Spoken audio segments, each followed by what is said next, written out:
이제 교회론 특강 두 번째 시간 가지도록 하겠습니다. 이 교회론 특강을 할 때요, 기본적으로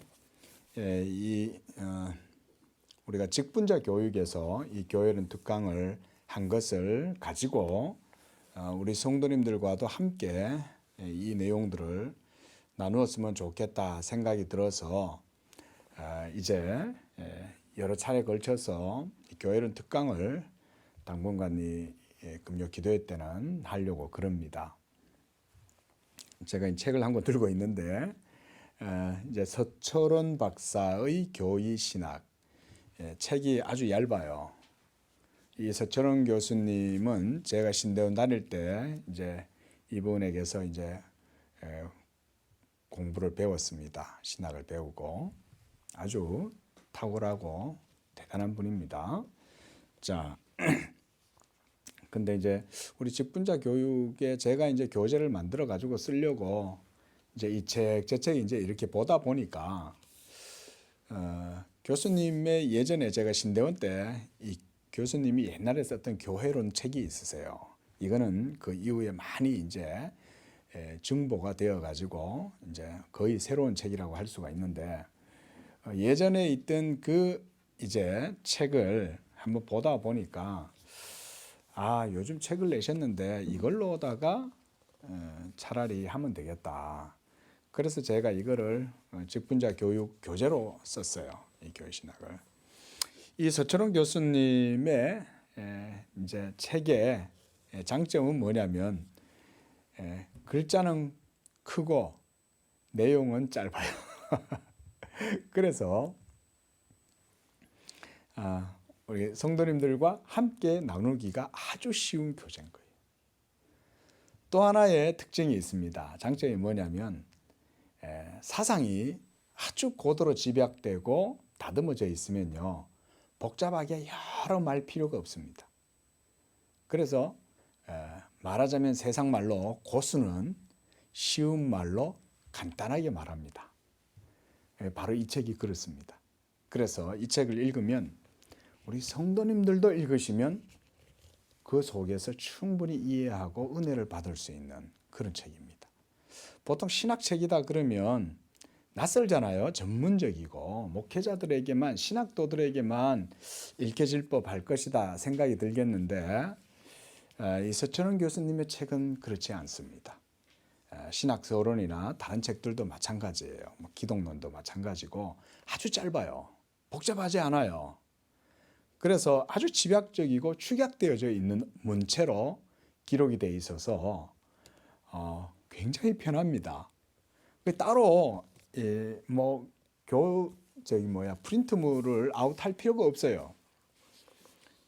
그냥 이 책을 사서 쓰면 되는 것 같아요. 그래서 제가 이 금요일도 이제 우리 교회 교회론을 특강을 하면서 대부분 그냥 이 교수님 얘기하는 내용을 따라서, 순서를 따라서 그냥 여러분들에게 저도 강의를 하는 겁니다. 그렇게 이해를 하시면 되겠습니다. 그래서 여유가 되시면 사서 보세요. 얼마 안 비쌉니다. 아주 내용이 집약되어져 있고 축약된 그런 표현이라서 아주 좋은 책이라고 할 수가 있습니다. 자, 교회론, 지난주에도 말씀을 드렸지만 교회가 무엇이고 그 교회에 대한 이면을 이해하는 것은 굉장히 중요하겠죠. 예수를 믿으면 당연히 교회를 나와야 돼요. 그리고 교회를 다니려면 그 교회가 무엇인지 또한 알아야 되겠죠. 그런데 놀랍게도 많은 분들은 교회에 대해서 정확한 이해와 체계적인 지식을 가지지 않고도 신앙생활을 하고 있는 거예요. 둘 중에 하나입니다. 잘 모르고 대충 다니든지 이런 거죠. 그래서 들여다보면 교회에 대한 이해가 튼튼하지 못한 경우가 적지가 않습니다. 교회에 대한 이해가 부족하고 여러 가지 면에서 체계적이지 못하면요, 어떤 문제가 생기냐면 신앙의 뿌리가 튼튼하게 세워질 수가 없습니다. 우리가 예수를 믿어서 구원을 받는다라고 이렇게 기본적으로 말을 하죠. 그러면 이 예수 믿음으로 말미암는 구원이 나에게 확고부동하게 세워지려면 여러분들의 신앙과 삶이 교회 중심의 신앙으로 뿌리가 박히고 세워져야, 그래야 여러분들의 신앙과 삶의 구원의 은혜, 이런 것들이 분명하게 나타나는 거예요. 이렇게는 생각 잘 안 해보셨죠? 그렇죠? 그냥 교회 다니면 되지 뭐. 나 예수 믿고 구원 받았어. 그 정도면 되는 거지. 라고 생각할 수 있겠지만, 뭐 그 정도 생각하는 것도, 그 정도 내용도 중요한 교리고 진리예요. 복음이에요. 그러나 신앙이라고 하는 것은 여러분들이 이 땅을 살아가는 과정 전체가 다 포함되잖아요. 거기에서 교회가 떨어질 수가 없는 거죠. 그러니까 교회가 굉장히 중요한 거죠. 자, 그래서 우리가 지난주에 교회에 대한 내용들을 잠깐 봤고요. 자, 오늘은 그래서 제가 본문을 먼저 요한복음 1장 12절과 13절을 가지고 좀 내용을 시작하려고 정해봤습니다. 먼저 12절에 보면 영접하는 자, 곧 그 이름을 믿는 자들에게는 하나님의 자녀가 되는 권세를 주셨다. 여기에서 바로 하나님의 자녀가 되는 것, 이게 바로 교회를 의미합니다. 교회는 바로 하나님의 백성들의 모임이잖아요. 그리고 또한 이 교회는 하나님의 자녀가 되므로 또한 이 권세를 가지는 거예요. 그러니까 이 권세도 교회의 권세라고 할 수가 있는 거죠. 자, 그런 교회가 뭐냐를 좀 보는 거죠. 자, 13절에도 보면 그래서 교회의 구성원들인 이 성도들, 그들은 혈통으로나 육정으로 사람의 뜻으로 나지 아니하고 오직 하나님께로부터 난 자들이라고 이렇게 말씀하고 있어요. 우리가 다 출생을 할 때 다 아버지 또 할아버지 그 위에 선대에 계속 거슬러 올라가면 온 인류는 하나로 만나겠죠. 그렇죠? 맞습니까? 아닌 것 같아요. 진화론적 계보가 서로 다른 것 같습니까? 프랑스의 파란 눈을 가진 사람들은 다른 데서 진화되고, 저 인도의 시커먼 사람들은, 머리 꼬불꼬불한 사람들은 또 다른 데서 또 진화되고 그렇게 된 것 같아요? 아닙니다. 하나님이 온 인류를 한 백성으로 만드신 거예요.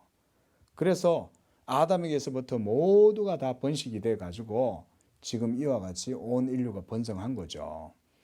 그래서 저희 아버지 남건우로부터 시작하면 그 다음에 저 위에 또 할아버지, 또 그 위에 고조, 증조 쭉 올라가다 보면 이제 또 저희 시조가 있겠죠. 또 그 시조가 또 거슬러 올라가 보세요. 그 어디로 올라가겠어요? 저 계속 올라가겠죠. 그럼 결국은 한 혈통 안에서 온 인류가 다 번성한 거예요. 그런데 예수 믿는 사람들은 이제 그런 아담의 혈통이나 육정으로 난 것이 아니라는 거예요. 예수 믿음은 오직 하나님께로부터 나는 것이다. 이게 바로 교회의 모든 성도들이 그와 같이 하나님의 뜻으로 말미암아 하나님께로부터 난 자들이라고 말씀하고 있는 거예요. 그게 바로 교회라는 것입니다.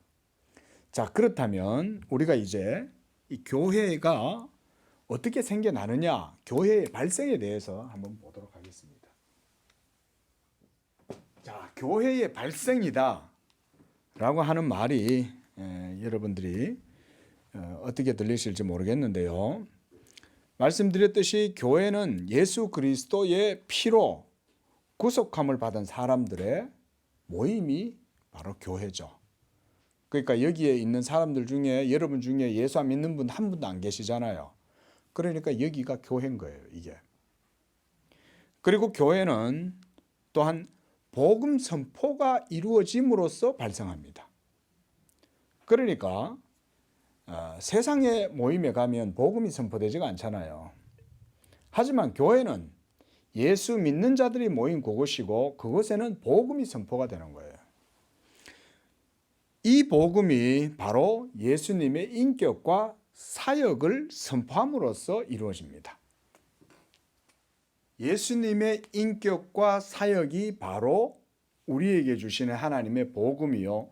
이것을 선포할 때 거기에 뭐가 생기겠어요? 믿음이 생기는 거예요. 자, 믿음이 일어나요. 믿음이 일어나면 복음을 듣고 믿을 때 그곳에 신앙이 생겨나겠죠. 그러면은 그 가운데에 성령의 역사를 통해서 믿는 자들이 일어남으로 거기가 교회가 되는 거예요. 사도행전을 보면 사도 바울이 복음을 전하다가 자주 장사인 이 루디아의 집에 가서 이제 복음을 전하다 보니까 여자들이 막 이렇게 천에 물을 들이고 있고 이러고 있거든요. 그 강변에서 막 이렇게 염색 작업을 하고 있고 막 이러고 있는 여자들이 있는데 거기 가서 복음을 전한 거예요. 복음을 전하는데 이 복음을 듣는 가운데 루디아의 귀가 열려가지고는 복음을 듣고 그래서 루디아의 집에서 믿음 생활이 이루어지면서 거기가 교회가 된 거예요. 우리나라 초기도 마찬가지입니다. 우리나라 초기 선교도 그와 같이 복음이 전해지고 그래서 복음 전함 받은 사람들이 모여가지고 거기서 복음을 듣고 믿어서 거기가 공동체가 이루어지므로 거기서 교회가 발생하게 된 거예요. 우리 양재교회 개척의 원리도 저는 똑같다고 봅니다. 저는 처음에 개척할 때도 다른 논리를 생각하지 않았어요. 복음만 전하면 된다.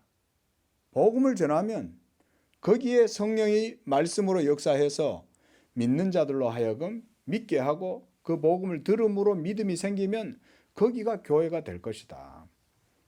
저는 그런 것이 저는 개척의 원리라고 생각했어요. 그게 성경적이니까. 여기서도 지금 그렇게 얘기하죠.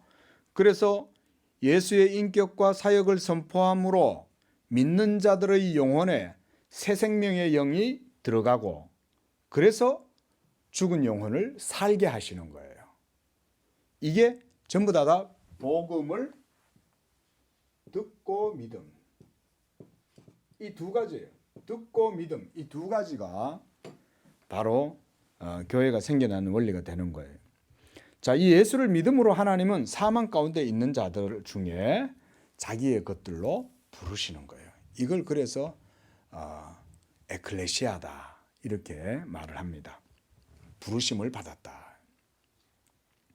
그리고 부르신 그들을 복음의 의로 덧입혀 주시고 거듭나게 하셔서 하나님 앞에서 의로운 백성이 되게 하시고 이렇게 그리스도의 피로 죄 씻음 받은 자들을 그리스도와 연합시켜서 교회로 만드시는 거예요.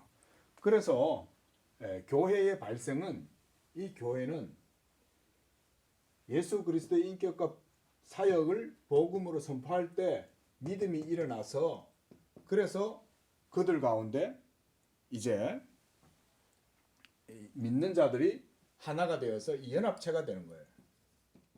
이 연합은 그리스도의 몸의 연합입니다. 믿는 자들이 그리스도와 함께 연합하게 할 때 성령께서 그들을 연합시켜 주시는 거예요. 자, 그래서 이렇게 복음이 선포될 때 거기에 믿는 자들이 생겨나고 이로써 교회가 발생하게 되는 겁니다. 마치 하나님의 말씀인 복음을 우리가 민들레 홀씨에 비유할 수 있어요. 이렇게 우리 민들레 다 아시죠? 민들레 홀씨가 이렇게 있죠. 그럼 막 이렇게 홀씨가 이렇게 나 있잖아요. 근데 바람이 불면 이 홀씨가 어떻게 돼요? 슝 날아가지고는 어디론가 바람에 실려가지고 탁 날아가잖아요. 그러면 이 홀씨가 어느 땅에 딱 떨어지면 거기에서 다시 싹이 나고 잎이 나고 그래서 또다시 많은 또 꽃이 피어가지고 거기에서 또 많은 또 이런 홀씨들이 생겨나죠. 그러면 여기 또 날아가서 또 번성하고 또 번성하고 교회가 생겨나는 것을 우리가 이런 것에 우리가 좀 비유해서 볼 수가 있습니다. 이렇게 하나의 씨앗이 자리를 잡고 싹이 트고 그래서 잎이 자라고 꽃이 피고 거기서 많은 씨앗이 생기고 또 날아가서 복음이 전파되고 이렇게 날아가서 또 하나의 씨앗이 이렇게 여기 땅에 딱 떨어져 가지고 또 거기에서 또 이렇게 자라 가지고 또 이렇게 열매가 꽃이 맺히는 게 이 과정이 복음 전파의 과정과 아주 비슷한 거예요. 그래서 처음에 유대로부터 시작했던 복음이 사마리아와 온 예루살렘과 유다와 사마리아와 땅 끝까지 이르러 복음이 전파되게 했잖아요. 그 사도들이 복음을 전파할 때 나중에 로마로 가고 또 로마에서 전 유럽으로 스페인까지 온 유럽 연역에 복음이 전파되면서 또 오랜 세월이 지나서 또 이제 이 아시아로 복음이 전해지게 되고 이런 역사가 있었던 거죠. 전부 다 이렇게 복음의 씨앗이 마치 성령의 바람을 타고 날라서 새로운 곳에 떨어지게 되면 거기서 또 교회가 생겨나게 되는 거예요. 바로 말씀이 떨어지면 복음이 선포되면 그것을 듣고 믿어 그렇게 해서 거기에 신앙이 일어나고 그 신앙의 역사가 교회를 발생시키는 거죠. 그렇게 성령께서 이 모든 일들 가운데 역사하심으로 이루어집니다. 그래서 성령은 이 복음의 말씀을 가지고 역사하시는 거예요. 자, 한번 따라하겠습니다. 복음은 하나님의 말씀이다. 복음이 하나님의 말씀이에요. 우리가 하나님의 말씀이 뭐냐 이런 여러분들 생각을 하실 때 바로 예수 그리스도의 복음, 즉 그리스도의 인격과 사역 이 두 가지의 내용이 바로 복음입니다.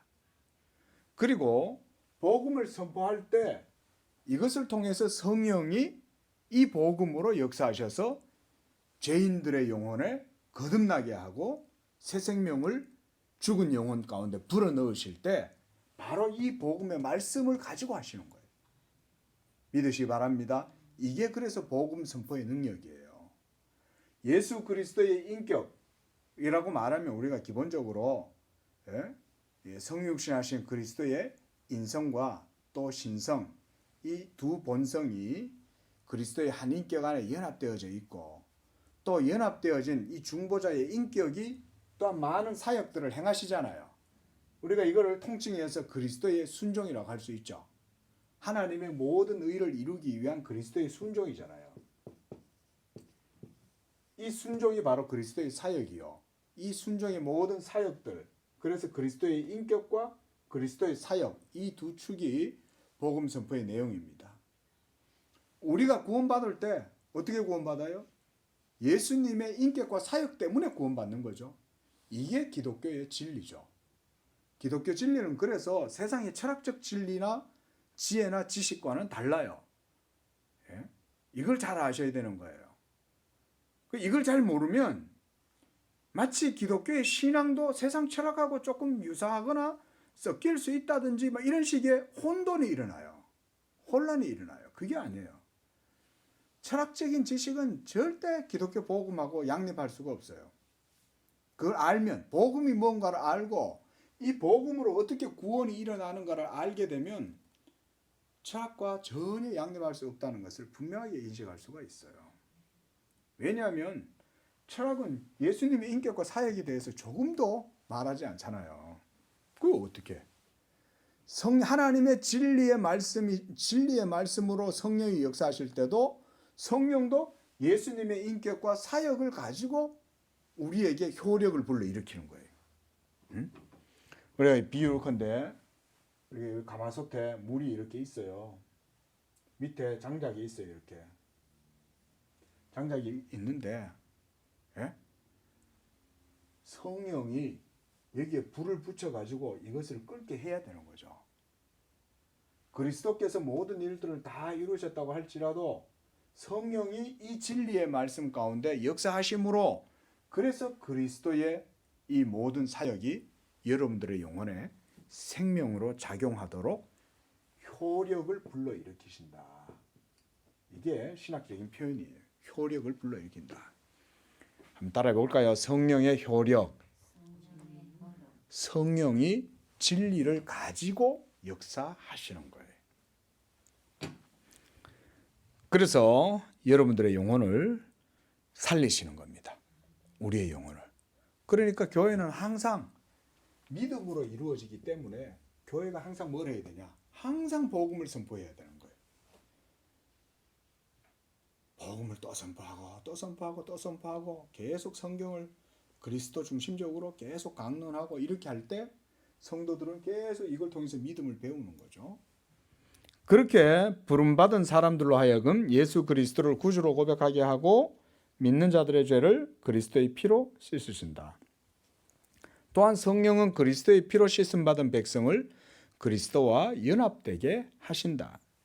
자, 보세요. 성령께서 하시는 일은 먼저 하나님의 택하신 백성들, 미리 아신 백성들, 하나님이 영원 전부터 하나님이 작정하고 택하신 자들이 있어요. 예정한 자들.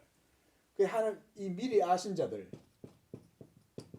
미리 아신 바 된 자들이 누군지 성령은 알아요. 왜냐하면 하나님 아버지께서 아들에게 주신 자들을 성령은 하나님의 깊은 것까지도 통찰하시기 때문에 성령은 아시고, 그래서 이 미리 아신바된 택함받은 자, 예정을 입은 자들을 성령께서 또한 효과적, 유효적 소명이라 그래요. 우리가 교리에서 그 유효적 소명이란 뭐라고 하냐면, 성령께서 아주 역사하셔가지고 택함받은 자들을 어둠 가운데서 불러내시는 거예요. 그래서 우리 집사님도 이렇게 복음을 듣게 될 때도 그냥 뭐 우연하게 우리가 이렇게 만나가지고 복음을 전하게 되고 듣게 되고 그런 게 아닌 거예요. 우리는 그저 어떻게 이렇게 해가지고 관계가 이렇게 되다 보니까 어떻게 만나가지고 함께 복음을 나누고 그러면서 믿음을 가지게 되면서 이렇게 우리가 교회를 하고 이렇게 하게 됐지만 그 과정의 모든 가운데 하나님의 섭리가 있는 거죠. 그 다음에 이렇게 유효적 소명으로 사람들을 불러내실 때 성령께서는 이 부름받은 사람들에게 이 그리스도의 모든, 이 한마디로 공로라고 할 수 있죠. 이 공로, 그리스도께서 이루신 모든 의를 믿는 자들에게 적용시켜 주시는 거예요. 성령께서. 그래서 그리스도의 순종의 효력이 우리에게 적용되게 하심으로써 죽은 여러분들의 영혼에 그리스도의 생명을 불어넣으시는 거예요. 이게 바로 에스겔에 나오는 대언의 영, 하나님의 생기가 여러분 속에 그리스도의 말씀으로 말미암는, 또 대언의 영이라고 그러잖아요. 왜 대언의 영이라고 그러겠어요? 에스겔로 하여금 하나님의 말씀을 선언하게 해요. 거기 보면 에스겔의 그 환상을 자세히 보면요, 하나님이 하시되 하나님이 그냥 안 해요. 대언하게 해요. 대언이란 말은 말을 대신한다는 얘기잖아요. 목사를 통해서 복음이, 하나님의 말씀이 선포되게 할 때 그 말씀을 들음으로 성령이 또한 대언의 영으로 역사해서 복음 듣는 자들 가운데에 하나님께서 생명을 불어넣으시는 거예요. 그래서 대언의 영이다 라고 하는 거예요. 그래서 하나님께서 에스겔한테 네가 대언해라 그러는 거예요. 뼈들을 향하여 네가 대언해라. 아니, 하나님이 하실 수 있잖아요. 그렇죠? 하나님이 하셔도 되는데 하나님은 에스겔한테 그걸 시켜요. 네가 이 마른 뼈들을 보느냐? 능히 살아나겠느냐? 주께서 아시나이다. 너는 이 말을 그 뼈들을 향하여 선포해라. 왜 에스겔한테 하나님이 시키시겠어요? 그게 바로 복음을 그렇게 보여주시는 거예요.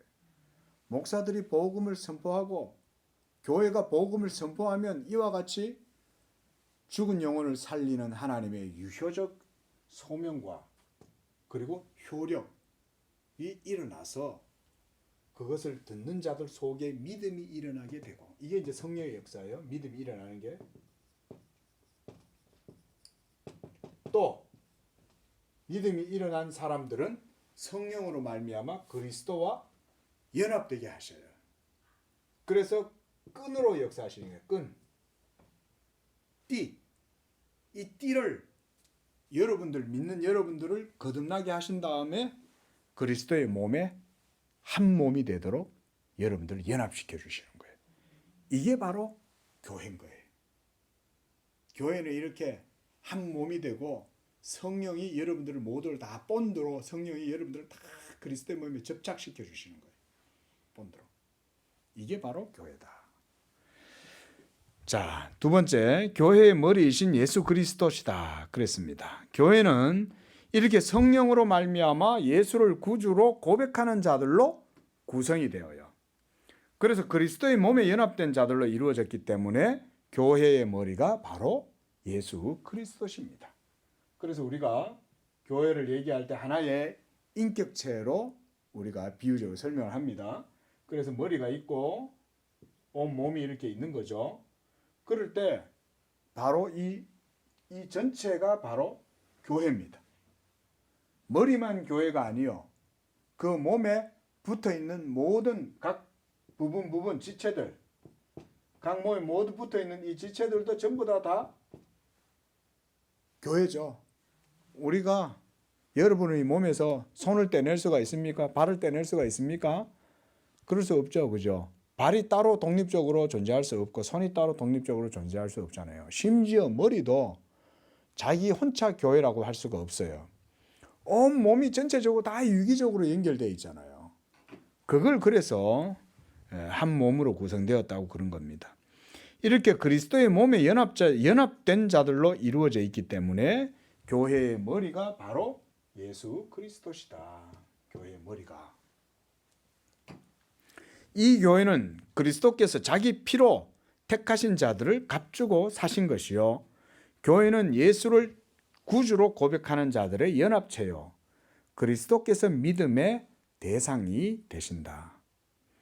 또한 교회의 생명의 원천도 예수시다. 그리하여 그리스도께서 곧 교회의 주가 되신다. 머리니까 머리가 가장 존귀하잖아요. 그렇죠? 예? 머리에 우리가 하나님의 형상이 온 몸에 다 드러나지만 특별히 머리에 드러나죠. 우리가 어제 고린도전서 여러분 새벽에 보셨는데 거기 보면 여자들은 머리에 무엇을 써라 그렇게 얘기하죠. 그런데 남자들은 머리에 뭘 쓰거나 머리를 기르는 것은 부끄러운 것이다 이렇게 말을 했어요. 남자들의 머리가 그리스도시기 때문에 그런 거예요.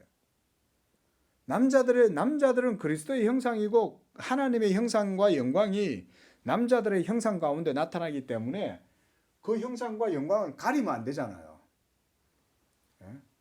그래서 남자들은 긴 머리를 하거나 또 머리에다 무엇을 쓰고 두건 같은 거를 쓰고 이렇게 하나님께 예배하고 그렇게 하지 않는 거예요. 그래서 이 머리를 바로 그리스도의 형상으로 이렇게 표현을 하는데, 자, 이와 같이 교회의 머리이신 그리스도께서 또한 교회의 주가 되고 믿음의 대상도 되신다. 그렇죠. 우리 교회가 우리가 여기 모여가지고 뭘 합니까? 모두 다 하는 게 예수 믿는 일을 하는 거죠. 그게 하나님의 일이잖아요. 예수 믿는 게.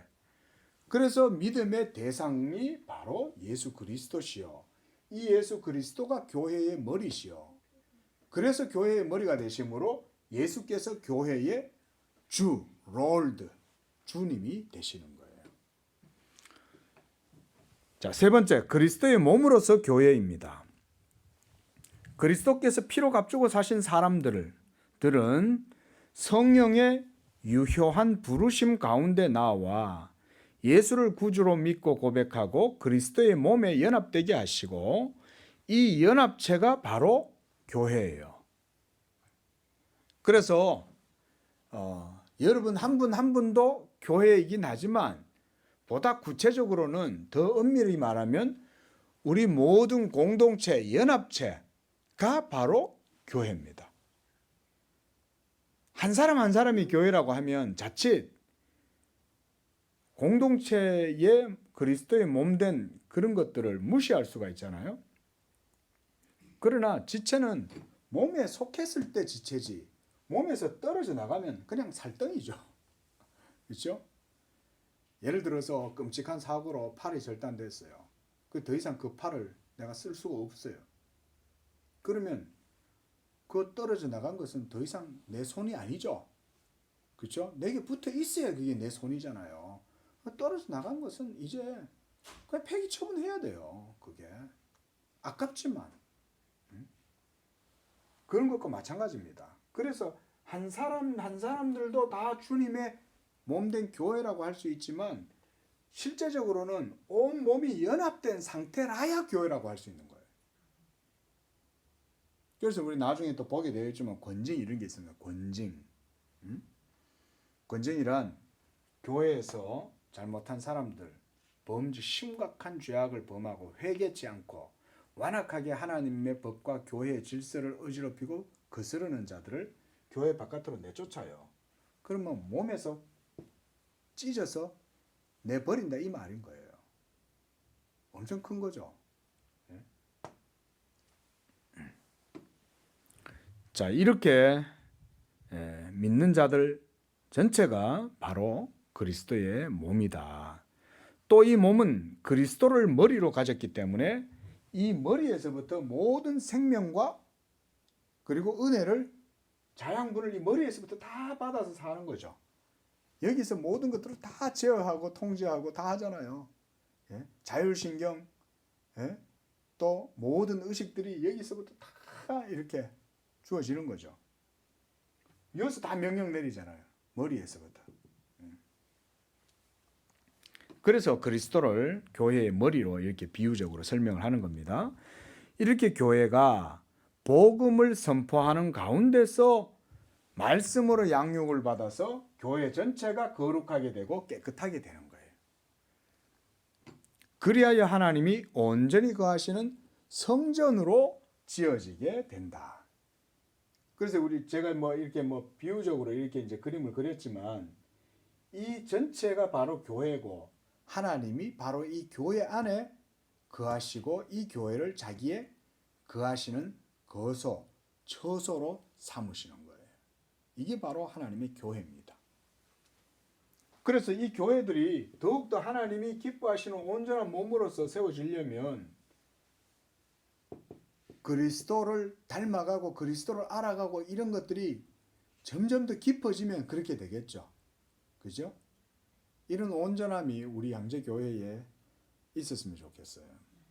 부흥하고 성장하고 그런 과정 속에 그리스도를 아는 지혜와 지식이 우리 성도님들 속에 부유함과 탁월함으로 이 그리스도에 대한 믿음과 지식 때문에 여러분들이 큰 복음의 부유함, 탁월함을 누리면 그리스도의 장성한 분량에 여러분들의 신앙이 이 양재교회의 공동체 신앙이 전체가 다 성장하는 거죠.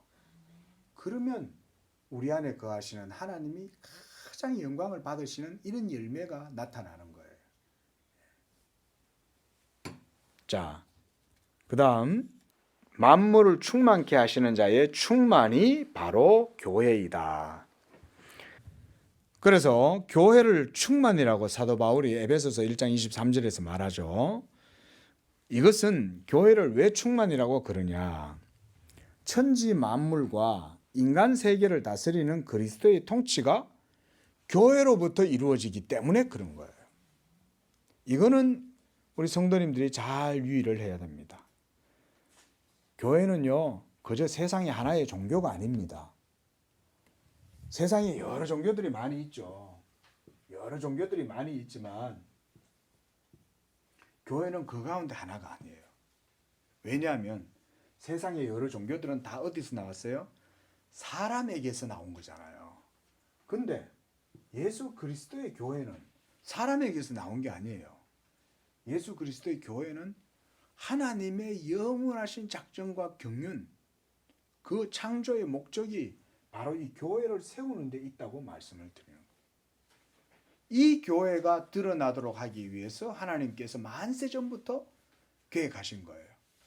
그래서 세계를 창조하신 거예요. 지난주에도 이제 우리가 좀 말씀을 드렸죠. 그래서 우리가 오늘 이 하나님의 이 창조 언약과 경륜이라고 이렇게 제목을 붙였는데 교회가 바로 그런 충만함으로 있는 거예요. 지금 제가 드리는 이 교회는 바로 우리 양재교회를 얘기하는 것이고, 그리고 우리 양재교회 이외에 주변에 또 다른 여러 교회들 많잖아요. 지역교회들이. 그런 교회들도 다 포함되는 겁니다. 그들 모두가 다 누구를 믿어요? 예수를 믿죠. 그래서 예수 그리스도를 믿는 이 모든 교회들은 다 하나님의 충만인 거예요. 비록 사람의 눈으로 보면 남루하고 부족하고 지하에 곰팡이 피는 데서 교회하고 예배하고 막 모여가지고 세상 사람들은 화려하고 멋지게 선글라스 끼고 스포츠카 끌고 막 나가서 온 세상 쾌락 즐기고 레저도 즐기고 막 이렇게 하지만, 그들이 볼 때는 교회가 우스꽝스러워 보일 수도 있어요. 뭐 한다고 믿는다고 그러고 거기서 찔찔찔 짜면서 기도하고 맨날 내 죄 용서해 주셔서 그러고 그렇게 다들 그러냐. 그런 게 그들이 볼 때는 아주 우습게 보일 수가 있는 거예요. 그러나 사실은 그게 바로 하나님의 교회라는 걸 기억해야 돼요. 세상 사람들이 뭐 종교에 대해서 뭐 얼마만큼 인정을 하는지는 몰라도 이 모든 세상의 종교들은 다 사람의 혈통과 육정에서 나오는 겁니다. 사람에게서 나오는 게 종교예요. 하지만 기독교는 참 종교예요. 살아계신 하나님께 대한 진짜 종교가 오직 기독교밖에 없어요. 이렇게 말해도 뭐 다른 종교는 또 기독교만 또 그런다, 독선적이다, 이렇게 말을 하겠지만 그거는요 무지의 변명이에요.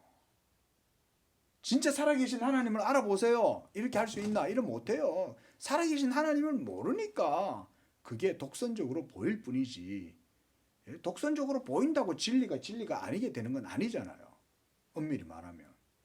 그래서 우리 믿는 성도들은 복음에 대한 자부심을 가져야 됩니다. 십자가의 복음이 세상 사람들한테는 부끄럽고 수치스러운 거잖아요. 그리스도께서 연약하여 못 박혀 죽으신 그 십자가, 별로 자랑할 만한 것들은 못 되는 것 같지만, 그러나 그 십자가의 복음이 세상 사람들한테는 미련하고 어리석은 것이지만 구원을 얻은 우리에게는 바로 하나님의 지혜요 하나님의 능력이다. 그게 바로 교회가 이 복음으로 말미암아 하나님이 세우셨다. 그리고 이 교회를 통해서 그리스도의 모든 통치가 세상 만사 가운데도 이루어진다고 말하는 거예요. 이게 바로 그리스도의 충만이라는 거예요. 살아계신 하나님이 진정 거하시는 곳이 어디냐?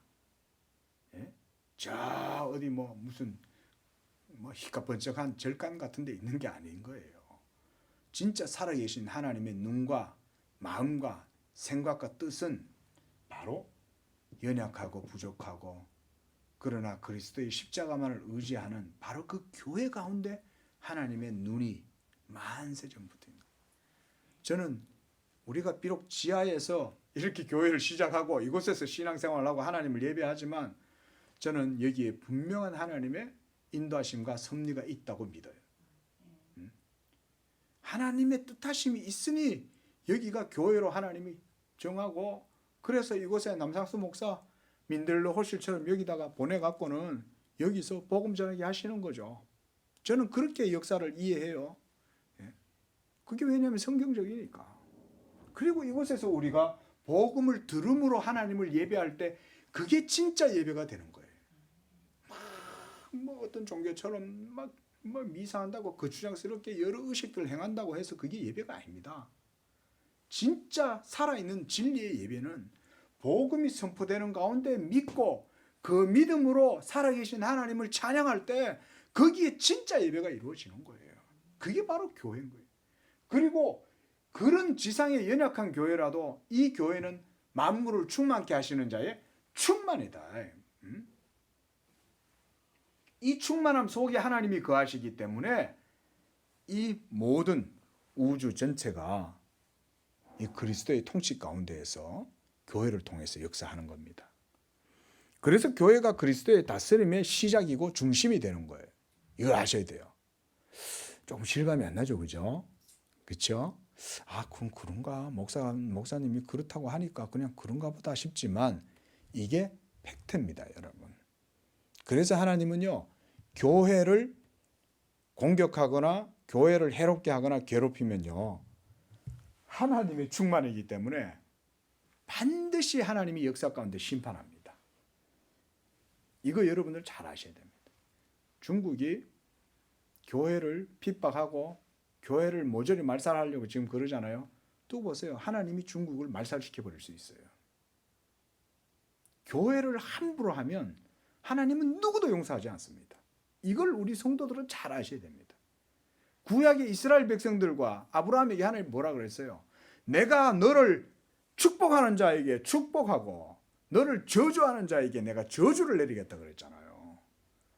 그래서 이스라엘 백성들을 막 못살게 굴고 괴롭게 한 모압과 암몬과 주변에 있었던 블레셋이나 이런 나라들을 하나님이 다 멸하시는 거예요. 너희들 이스라엘이 고통당하고 괴로울 때 옆에서 비웃고 조롱했지? 내가 그것도 다 심판해. 하나님이 선지서에서 다 그렇게 말씀하시잖아요. 신약의 교회도 똑같은 거예요. 똑같습니다, 여러분. 오히려 더 밝히 그러면 그러지, 구약의 교회보다 그 강도가 약하지는 않아요. 더 강하면 강하지. 그게 바로 그리스도 교회의 충만이다. 그리스도의 통치는 이처럼 교회의 머리가 되심으로 이루어집니다. 머리는 바로 왕을 의미하기도 하죠. 그렇죠? 그래서 그리스도께서 왕이 되셔서 이 교회를 하나님의 말씀과 성령으로 교회를 다스리시는 거예요. 오직 이거 외에는 없어요. 말씀과 성령으로만 하나님이 자기 교회를 다스리세요. 얼마나 영적이에요. 그렇죠? 영적이지만 지식이 있잖아요. 보이지 아니하시는 하나님이실지라도 예수 그리스도의 이 인격과 사역, 이 복음 선포를 통해서 하나님이 자기의 교회를 다 전체적으로 관리하고 다스리고 경영하실 수가 있는 거예요. 놀라운 방법 아닙니까? 보이지 않는 하나님이.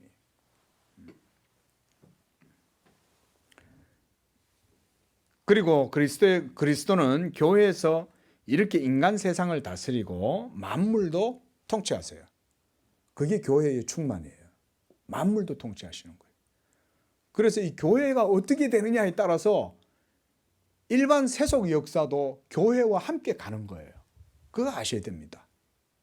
저는 개인적으로 우리나라의 역사도 그렇게 저는 해석하고 싶어요. 그래서 우리나라가 살 길은 복음을 전하는 거다. 우리나라가 지금 한류라고 잘 나간다고 뭐 오징어 게임 열풍이니 무슨 BTS 열풍이니 막 그렇겠지만 여러분 그런 열풍이 일어나게 된데 그 뒤에 뭐가 작용을 할까요? 한국인들의 열정 에너지 그걸까요? 그렇게 보면 역사를 겉핥기식으로 보는 거예요. 물론 그런 것들이 2차적인 원인들로 작동을 할 수는 있겠지만 하나님이 이 한반도에 은혜를 주시는 거죠. 그렇게 우리는 역사를 해석해야 됩니다. 우리나라의 이전 역사를 보십시오. 앞 세대들. 못 먹어가지고 보릿고개 보내고 얼마나 궁핍하고 얼마나 빈궁하게 자라고 그래가지고 저는 그래도 참 잘 먹고 잘 살았어요. 그런데 어릴 때 들어보면 제보다 나이가 한 10년 이렇게 많은 연배 되시는 분들, 선배들은 살다 보면 죽는 사람들도 많았습니다. 어릴 적에 듣고 들어보면. 왜냐면 못 먹어가지고 너무 병이 많이 들고 갑자기 죽는 사람도 많고 어려서 죽는 사람도 많았어요. 예? 그렇게 가난했던 나라잖아요. 우리나라가. 예? 외세에 전부 다 열강들의 침탈을 받고 수탈당하고 예? 또 괜찮아질 만한 이제 광복이 이루어지고 나니까 또 막 또 전쟁이 나가지고 나라가 완전히 이제 다 무너지고 그런데 거기에서 한강의 기적이 일어난 거 아닙니까? 그런데 그 한강의 기적을 하나님께 영광을 돌려야 되는데 우리 사람이 다 했다 그러면 안 돼요. 물론 사람을 통해서 하나님은 일하셔요. 그렇지만 사람이 해도 하나님이 부흥케 하셔야 됩니다. 필리핀이나 베트남이나 이런 데 보세요. 그 사람들은 노력 안 했을 것 같습니까? 노력하지만 안 되는 거예요. 그러나 조선 땅에는 복음이 전해지고 복음이 전국 강산에 방방곡곡 복음이 전파되고 교회가 세워지고, 여러분 이게 세계 역사에 없어요. 이런 일이. 저는 그런 것을 통해서 한국이 지금도 하나님의 은총 가운데 그런 은혜들을 누린다고 저는 개인적으로 봐요. 그런데 이 교회가 한국 안에서 무너지거나 사라지면 성경은 뭐라 그래요? 내가 촛대를 옮기리라 이렇게 말하잖아요. 하나님이 촛대를 옮기면 여긴 끝나는 거예요. 고대에 어마어마한 제국들이 많았잖아요. 헬라도 있었고, 로마도 있었고, 그 이전에 페르시아, 바벨론, 아수르, 이집트, 얼마나 강대한 제국들이 많이 있었습니까? 근데 그런 제국들이 지금 다 사라졌잖아요. 다 땅이 파묻혀 버렸잖아요. 그 뭐 이 조그만 한반도가 뭐 그리 대단할 게 있겠어요. 저는 하나님이 교회를 이곳에 세우시고 그것 때문에 그랬다고 보는 거예요.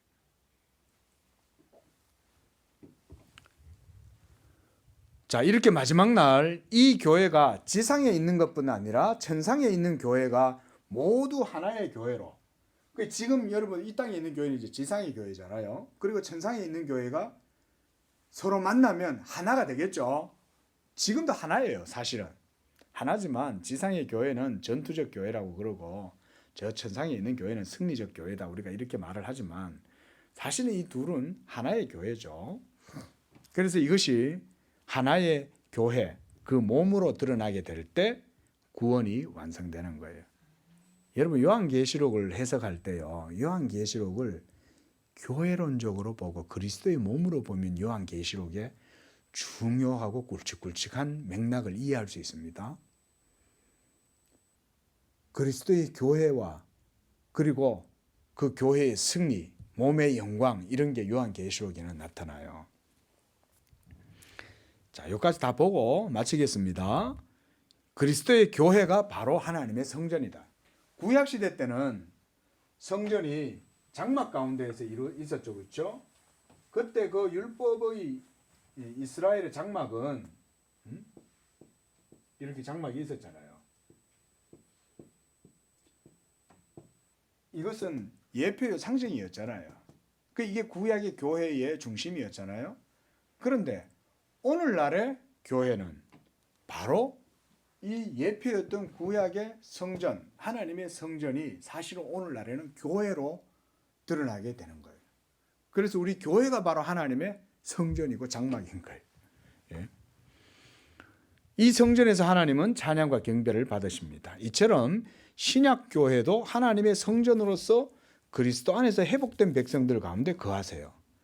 그래서 하나님의 성전은 성령의 전이다 라고도 말하고 성령이 교회 안에 내주하시기 때문에 또한 이 교회를 하나님의 집, 하나님의 교회다 라고 말을 하는 겁니다. 자, 그 다음 교회의 이름들인데요. 이거는 간략하게 보겠습니다. 거기 뭐라고 되어 있습니까? 한번 읽어볼게요.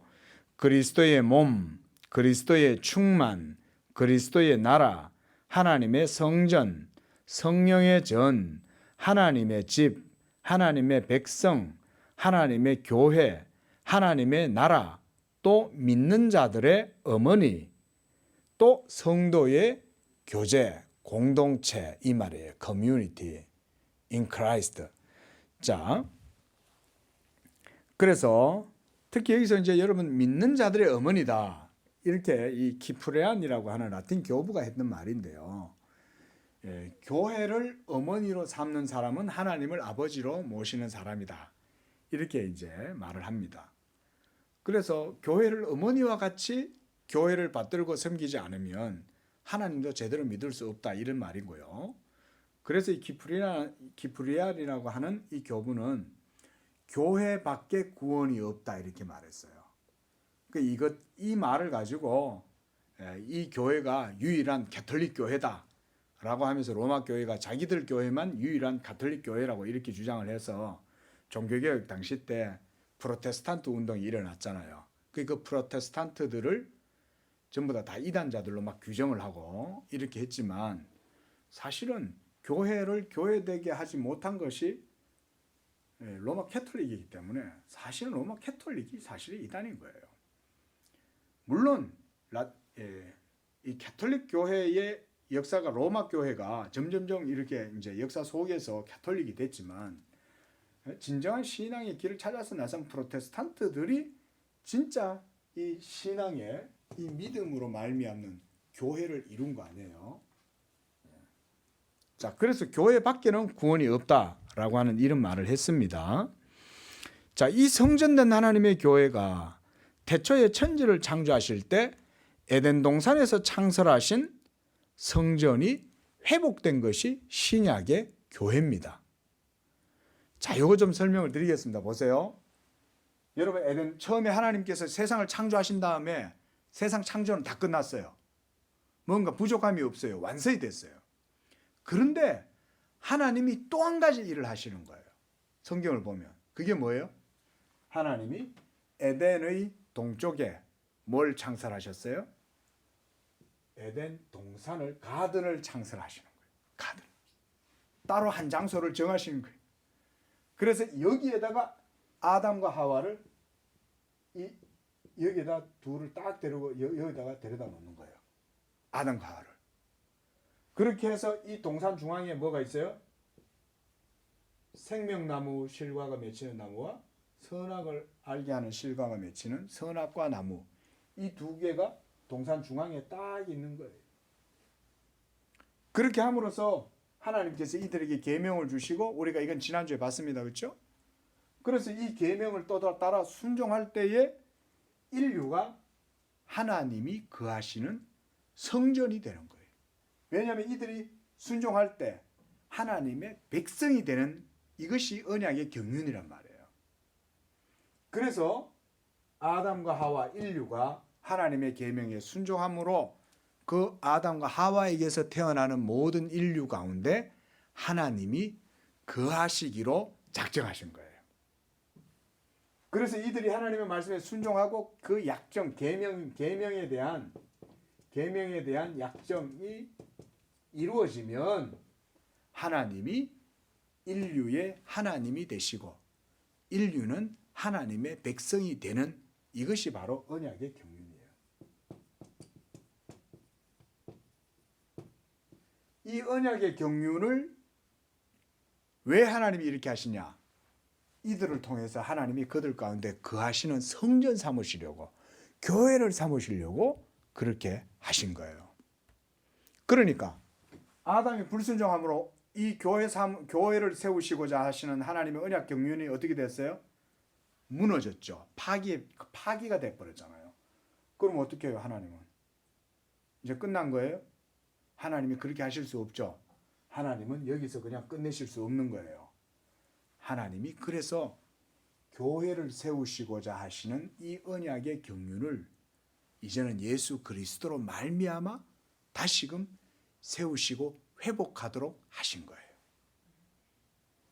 예수 그리스도께서 이 세상에 오신 이유는 이와 같이 하나님의 교회를 회복시켜서 택하신 백성들로 하여금 하나님의 충만히 거하시는 성전이 되게 하고, 그렇게 해서 하나님이 그들의 하나님이 되고 그들은 내 백성이 되리라 하시는 이 언약의 경륜이, 이 창세기에 나오는 이 첫 언약의 경륜이 둘째 아담, 마지막 아담이신 예수 그리스도를 통하여 이루어지게 하신 것, 이거예요.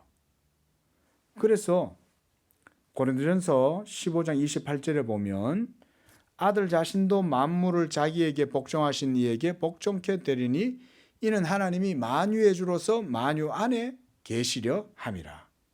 에베소서 4장 6절에서도 하나님도 하나이시니 곧 만유의 아버지시라, 만유 위에 계시고 만유를 통일하시고 만유 가운데 계시도다 라고 할 때 이 만유가 모두가 다 이 그리스도의 몸 안에서 이 충만이 이루어지는 거예요. 그러니까 이 우주의 모든 역사와 목적과 경륜의 목적은 결국은 교회에 드러남에 있어요.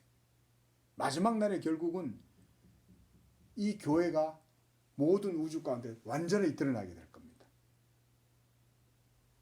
그게 이제 요한계시록의 비전이죠. 자, 마지막으로 이처럼 교회는 우주의 중심에 세워져 있습니다. 그러므로 이 성전이 만유 가운데 충만케 하시는 자의 충만이고, 하나님께서 만유의 주로서 만유 안에 계시고 만유 위에 계시고 만유를 통일하시는 것입니다. 이 그리스도의 하나의 교회가 곧 우주 전체 중심으로 서 있는 거예요. 이게 우리 성도님들이 교회의 충만을 이렇게 이해를 하셔야 됩니다. 하나님께서 자기 교회를 이와 같이 우주의 중심 가운데 세워놓으시고 모든 하나님의 진리가 이 교회의 회복과 나타남을 통해서 만유 안에 만유의 주가 되려 하시는 이런 일들이 이루어지게 하신다. 자, 오늘 여기까지 보겠습니다. 자비하신 하나님, 교회를 세우시고 하나님께서 그 백성들을 택하셔서 부르시고 그들로 하여금 하나님의 백성이 되게 하시며, 하나님은 저희의 하나님이 되시고자 하시는 이 언약의 경륜이 이제 예수 그리스도로 말미암아 이루어지게 하셨고, 예수 그리스도 복음이 선포되어지는 곳마다 이 복음을 듣고 믿는 자들을 통해서 하나님의 교회가 세워지게 하시고, 이와 같이 하나님께서 지금도 이 교회를 세워나가시며 그리스도의 교회로 하여금 충만하게 하셔서 모든 우주와 인류 역사 가운데 중심이 되게 하신 줄로 믿습니다. 우리 성도들이 이와 같은 그리스도의 교회에 대한 확고한 신앙을 가지고 하나님께 영광을 돌리고, 또 우리 양재교회도 하나님이 기뻐하시는 온전한 교회로 세워지는 복된 교회가 되게 하여 주시옵소서. 거룩하신 예수님의 이름으로 기도합니다. 아멘.